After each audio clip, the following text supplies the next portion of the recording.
मुंबई महानगर क्षेत्रातील auto rickshaw, taxi, ओला व उबेर यासारखी तत्सम प्रवासी वाहने या संदर्भातील भाडे आकारणे, प्रवाशांशी उद्धटपणे वागणे, मर्यादेपेक्षा जास्त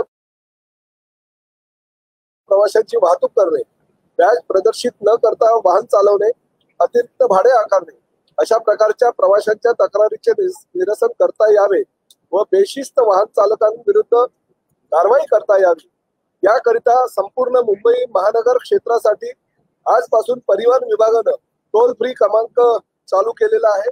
1800-220-110 या क्रमांकाचा नंबर सुरू करण्यात आलेला आहे. याबाबत नियंत्रण कक्ष हे प्रादेशिक परिवहन कार्यालय मुंबई पश्चिम येथे अंधेरी येथे 24 तास सुरू करण्यात आले आहे. परिवहन विभागामार्फत प्रथमच अशा प्रकारची प्रवासी सेवा नागरिकांसाठी सुरू करण्यात आलेली आहे. प्राप्त तक्रारीच्या अनुषंगाने संबंधित कार्यालयास ईमेलद्वारे अवगत करण्यात येते. दोषी आढळलेल्या वाहन चालकांना व मालकांना नोटीस पाठवण्यात येऊन विभागीय कार्यवाही करण्यात येते. तक्रारीविषयी सुनावणी घेऊन दोषी वाहनांची नोंद ब्लॅकलिस्ट मध्ये घेण्यात येते. ब्लॅकलिस्ट मध्ये नमूद वाहनांवर दंडात्मक कारवाई होईपर्यंत वाहनांच्या परवान्यासंबंधीचे पुढील कोणतेही कामकाज करण्यात येत नाही.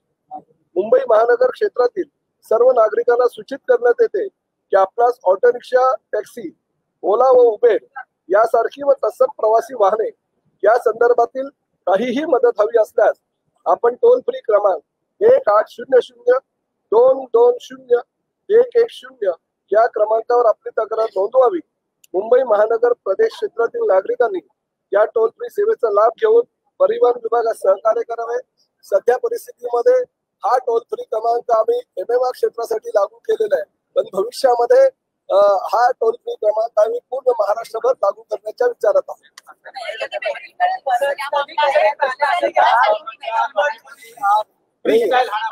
आता पहिलं MMR हिंदीमध्ये पण बोलावं लागेल. मराठी प्रश्न असा आहे सर की टोल फ्री नंबर जारी केलेला आहे, त्याच्यावर तक्रार केल्यानंतर किती वेळात निवारण नाही झालं तर काय पुढे करते ते परिवहन मंत्री है.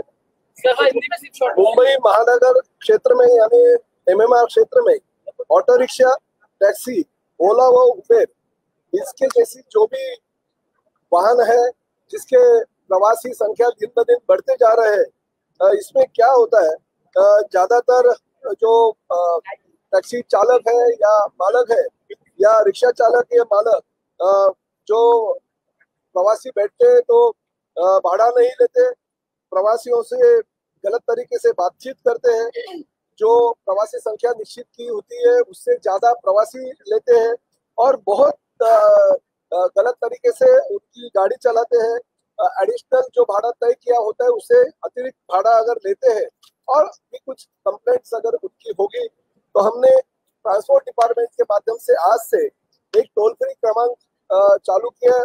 उसका नंबर है 1800-220-110 और इसके माध्यम से आपकी कौन सी भी कंप्लेंट इनके बारे में होगी तो आप कंप्लेंट कर दीजिए.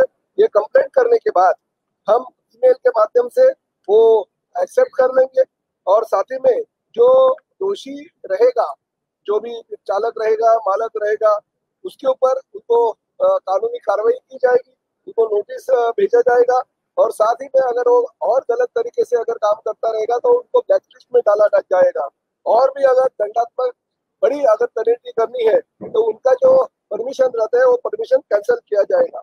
तो इसी तरह से हम MMR क्षेत्र में ये सेवा चालू कर रहे हैं. भविष्य में ये सेवा हम महाराष्ट्र में चालू करने के विचाराधीन में हमारा डिपार्टमेंट है.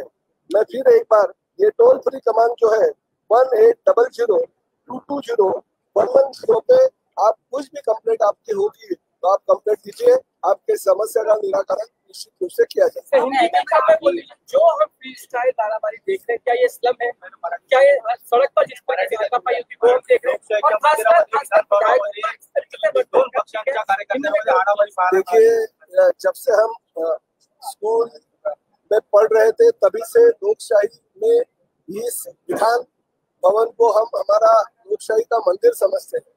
इस मंदिर के अंदर कोई भी हो, चाहे लोक का प्रतिनिधि हो चाहे उनके कार्यकर्ता हो, इस तरह से अगर झगड़ा करते रहेंगे, मारामारी करते रहेंगे तो वो पूरे लोकशाही का अपमान है. उनके ऊपर कड़ी कानूनी कार्रवाई की जानी चाहिए ठीक है, पॉलिटिकल मतभेद होते हैं, मगर मतभेद जबानी तरीके से हम भाषण में या हमारे विधिमंडल को जो सभागृह हमें दिया है उसमें हम हमारी जो बातें हैं वो बोल सकते हैं, लोगों के सामने रख सकते हैं, मगर विधान भवन के परिसर में इस तरह से अगर कोई फ्रीस्टाइल मारामारी करता है तो उसका मैं निषेध व्यक्त करता हूँ और मैं दरखास्त करता हूँ हमारे अध्यक्ष महोदय और साथ ही में सभापति महोदय को कि इन लोगों के ऊपर कानूनी कार्रवाई की जानी चाहिए।